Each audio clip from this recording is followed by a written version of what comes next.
The most dangerous moment in a great armored movement can come when the army is not charging forward but changing direction.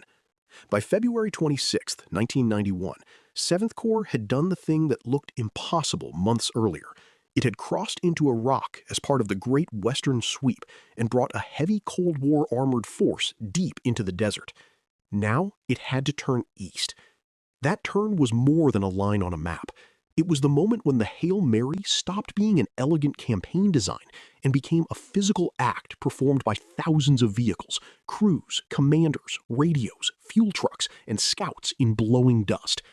Somewhere to the east, Iraqi heavy divisions and Republican Guard units were still in place. If 7th Corps turned too slowly, they might escape. If it turned badly, the Corps could lose its shape before the decisive fight. If you would like to move beyond the podcast, you can see my available books at militaryauthor.me. And at trackpads.com, you will find magazines and galleries with hundreds of thousands of photos and videos to explore. Lieutenant General Frederick Franks had spent the build-up trying to create the mailed fist he believed the campaign required. A fist, however, only strikes if all its weight arrives together. The 2nd Armored Cavalry Regiment was out front, screening the Corps and feeling for the enemy. Behind it were the heavy divisions, the 1st Infantry Division, mechanized and powerful despite its name, the 3rd Armored Division, the 1st Armored Division, and the British 1st Armored Division, moving within the Corps' great design. These were not small units that could pivot like riders turning horses. They were huge moving communities of steel and men. To turn them 90 degrees in the desert meant changing the direction of an armored city while keeping it ready to fight at any moment. The ground war had already begun to break Iraq's forward defense, but Franks could not assume the deeper battle was over. The Iraqi army had been hit hard from the air, and regular units were collapsing in many places. But the forces that mattered most were still deeper in the Iraqi system. The Tawakalna Division of the Republican Guard, along with other armored and mechanized formations, remained the kind of enemy 7th Corps had been sent to destroy. These units might be battered, confused, or partly disorganized, but they were not imaginary. They had tanks, artillery, armored carriers, prepared positions, and the ability to hurt any American formation that stumbled into them carelessly. The problem was not whether to go east. The problem was how to go east fast enough and still arrive as a corps rather than a scattering of separate fights. A map can make the turn look clean. The Corps moves north, then bends east, then strikes the Iraqi armored forces from the side. In reality, every part of that bend carried danger. The desert offered room, but room can deceive. Wide space allows maneuver, yet it also stretches units, scatters formations, and makes it harder for commanders to know exactly where everyone is. Dust trails hang behind moving columns and confuse distance. Vehicles drift from their intended lanes. Radio reports arrive late, partial, or unclear. A broken-down tank can force others around it, and a small traffic problem can widen into delay. The turning movement was an act of violence before the shooting intensified, because the Corps was wrestling with distance, weather, machines, and time. Franks's decision had to be made under pressure because the campaign's clock was running. The coalition wanted to liberate Kuwait, but it also wanted to catch and defeat the Iraqi armored forces before they withdrew north or east in enough order to survive. Every hour mattered. If 7th Corps waited for perfect information, the battlefield might empty in front of it. If it lunged forward without enough alignment, its divisions could arrive unevenly, leaving the cavalry too exposed or the main body unable to deliver the crushing blow. This was the old armored commander's dilemma in modern form. Patience can become lost opportunity, and speed can become confusion. Franks had to choose the moment when uncertainty was no longer a reason to wait. The 2D Armored Cavalry Regiment made that choice sharper because it was already ahead, moving into the unknown on behalf of the Corps. Cavalry screens are meant to give warning, but warning is useful only if the larger force can act on it. The regiment's reports, contacts, and movement helped reveal that the Iraqi heavy forces had not simply vanished. That meant the enemy was still reachable, but it also meant the cavalry was moving closer to a real armored defense. The more the regiment found, the more urgent the Corps' alignment became. A cavalry force can locate and fight, but it cannot by itself replace the weight of the divisions behind it. the turn east had to bring that weight forward before reconnaissance became isolation. The 1st Infantry Division occupied a crucial place in this developing drama. It had already helped solve the breach, opening the way through Iraqi obstacles earlier in the ground campaign.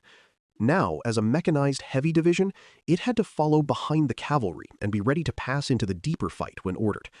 Its tanks, Bradleys, artillery, engineers, and infantry represented the force needed to widen and exploit what the cavalry discovered. But moving a division behind a screen is not as simple as following footprints. The division had to maintain spacing, direction, fuel, communication, and readiness while the enemy picture changed ahead of it. The men in the forward vehicles could not see the whole corps, but their movement depended on the corps staying coherent behind them. The 3rd Armored Division and 1st Armored Division added still more weight to the turn, each carrying its own momentum and complications. A heavy armored division is powerful because it can keep fighting across breadth and depth, but that same size makes it difficult to steer quickly. Units must avoid overlapping routes, fouling each other's movement, or creating gaps that the enemy might exploit. Artillery must remain positioned to support the advance. Engineers must stay near enough to solve obstacles. Logistics must continue to feed the attack while the direction of travel changes. Commanders must know not only where the enemy may be, but where their neighboring units are, because in a fast armored battle, the danger of friendly confusion never disappears. Turning east meant turning all of that at once. There was very little time for the kind of careful staff work that makes a plan feel safe. The great design had been prepared, but the exact moment of commitment developed in motion. Reports from the front, the pace of Iraqi collapse, the location of friendly units, and the need to reach the Republican Guard all pressed together. Orders had to be issued, understood, and executed across a corps already moving through poor conditions. This is where command becomes more than drawing arrows. Franks had to communicate intent clearly enough that subordinate commanders could act within it, even when the details were changing. A rigid army might have waited for every line to be perfect. 7th Corps had to turn while still driving. The weather made the decision feel even less tidy. A shamal, the desert wind that lifts sand and dust until the world seems to shrink, began to make visibility uncertain across parts of the battlefield. For armored crews, this changed everything. The horizon became closer. Vehicles disappeared into haze. A formation that looked orderly from above on a planning map could feel lonely and fragile from inside a turret. Thermal sights helped American crews see through some of the obscuration, and radios helped commanders hold the force together, but neither eliminated confusion. The Corps was moving toward an enemy it could not yet fully see, in weather that made every report more precious and every mistake more dangerous. The Iraqi side of the turn was a story of shrinking choices. Iraqi commanders had prepared for attacks into Kuwait and along more obvious approaches. Now, a heavy coalition corps was coming from the west, turning into the flank of their deeper formations. To respond effectively, Iraqi headquarters needed to detect the movement, understand its size, communicate orders, reposition units, and do all of that while under the effects of air attack and battlefield disruption. Some Iraqi units still fought with determination, and some local commanders tried to react as best they could, but the system around them was slow and damaged. The American turn east aimed directly at that weakness. It was not merely a maneuver across land. It was a maneuver against the enemy's ability to comprehend events in time. As the Corps bent eastward, the campaign entered the narrow space between control and combat. The 2D Armored Cavalry Regiment was approaching the area that would soon produce the sharp contacts around 68 Easting, the halt near 70 Easting, and the violent push beyond the limit of advance towards 73 Easting. Those names were not yet famous to the men in the vehicles. They were grid lines, control measures, ways of organizing movement in a desert with few natural landmarks. Yet they were about to become stages in a collision between reconnaissance and defense. The turn east carried the cavalry into the Iraqi security zone and brought the heavy divisions behind it toward the fight Franks had been seeking since 7th Corps was sent to the Gulf. Turn east matters because it captures armored warfare at the operational hinge, the instant when movement becomes battle. No single tank shot defined it, and no single troop could accomplish it alone.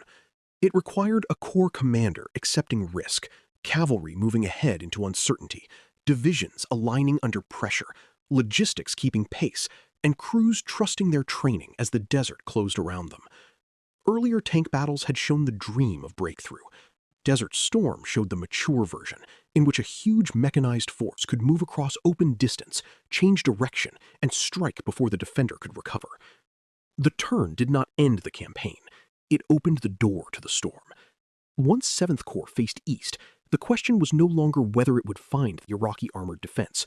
The question was who would see first, decide first, and survive the meeting. You've been listening to Famous Tank Battles. These battles were never just about machines. They were about doctrine, terrain, firepower, logistics, and the hard problem of turning shock into victory.